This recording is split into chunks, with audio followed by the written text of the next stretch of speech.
What's good, YouTubers? My name's Gib The Great. Welcome back to the fifth and final Pokemon Omega Ruby and Alpha Sapphire Wi-Fi battle with our mono ground team here. Yes, I know it's been 5 Wi-Fi battles already, and I'm very sad that this is our final battle with our mono ground team. But if you guys like it, then maybe we'll bring it back in the near future. But as I said, this is our final Wi-Fi battle with them. So if you do enjoy this Wi-Fi battle, please leave a like down below for us, because your support is appreciated and it does mean a lot to everyone in the Ultra Tech community.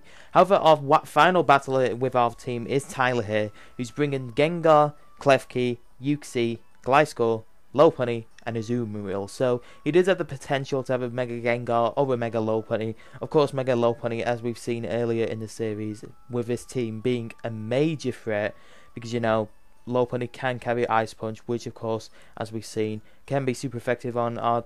It can be quite effective against our Dragons, Flygon and Garchomp, so of course we've got to be wary of that. But as I said, if you guys do enjoy this Wi-Fi battle, then please make sure you leave a like down below for us, along with a comment to suggest future theme teams. I do have a theme team after this, which I hope you guys will enjoy as well. But without further ado, let's go ahead and see what my opponent can do. So, of course, as always, leading off with my lead held on here against the Azumarills. Now, this was a brilliant turn 1 prediction for me.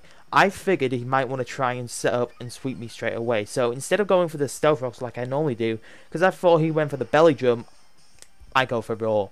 I was so proud of that play. You guys don't understand how happy I was when I saw him go for Belly Drum, and I was just like, yes!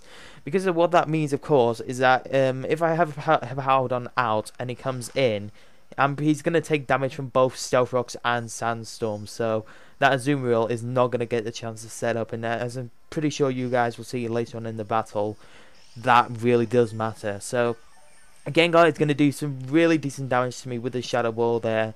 And, I decide to preserve Hippowdon because, Hippowdon is there to set up Stealth Rocks and rule out major threats, like obviously with the Azumarill there.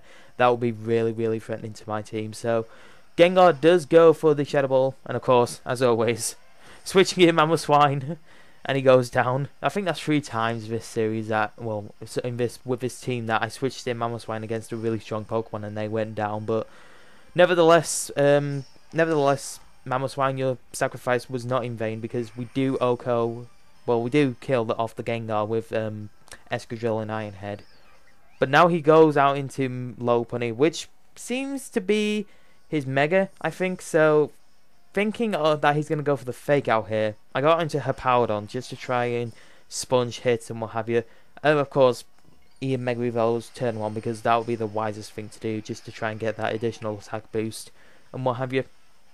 So he does Mega Evolve, goes for the Drain Punch actually, so that's going to hurt a lot, but nevertheless, Hippowdon does survive, and that was a crit as well. That is, what, 66 points of damage, and that was a crit, so that probably would have done around 44 had that not been a crit. But nevertheless, that still really hurt, so, that'd be really, really scary. So, realizing the damage that they did, I realized that I couldn't live around about another Drain Punch if that was a max roll. So, doing the unsensible thing here and stacking off another Pokemon in Nidoking. Now, Nidoking has been very helpful to me throughout these battles, but really stacking off these Pokemon, it doesn't seem to be the logical thing to do, but trust me, like you saw earlier, you guys, that the Sandstorm did go, and you know how crucial it is for me to get the Sandstorm set up with my other Pokemon. So, really just letting Hippowdon go down at this point, just to try and get the Sandstorm set up for Excadrill, for Garchomp, it really does make a difference. Now,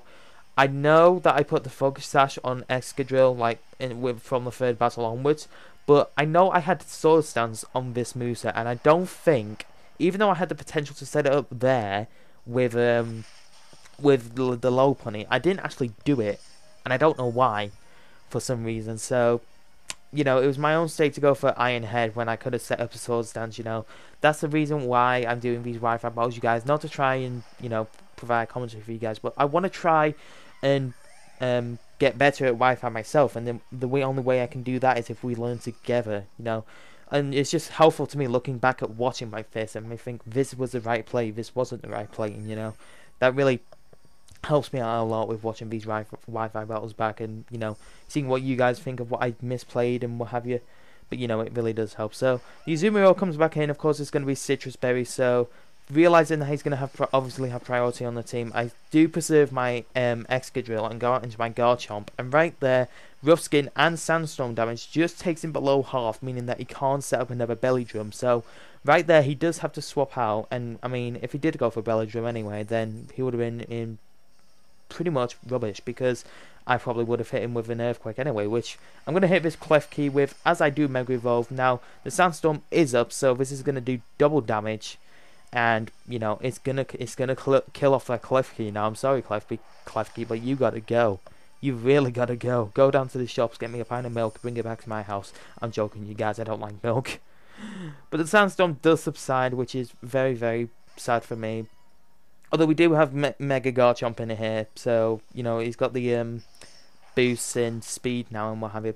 Because turn 1, you don't actually get the boosts from speed and what have you when you Mega Evolve, so that can really make a difference, in case you didn't know that. But this is the reason, you guys, why I love Iron Head on Mega Garchomp. It flinched twice in a row, and it's if Iron Head from Excadrill wasn't powerful enough, I just flinched twice a Uxie with a Garchomp. And if this isn't even Serene Grace, that's why I love moves like Rock Slide and Iron Head, just because flinching can really screw your opponent over here. Now, it does go out into Gliscor here. And the weird thing is, I went for Iron Head because it's obviously my strongest move without locking myself into Outrage. I mean, yes, I know Stone Edge is a thing, but, you know, I'd much rather like to connect my moves than risk Stone Edge and what have you.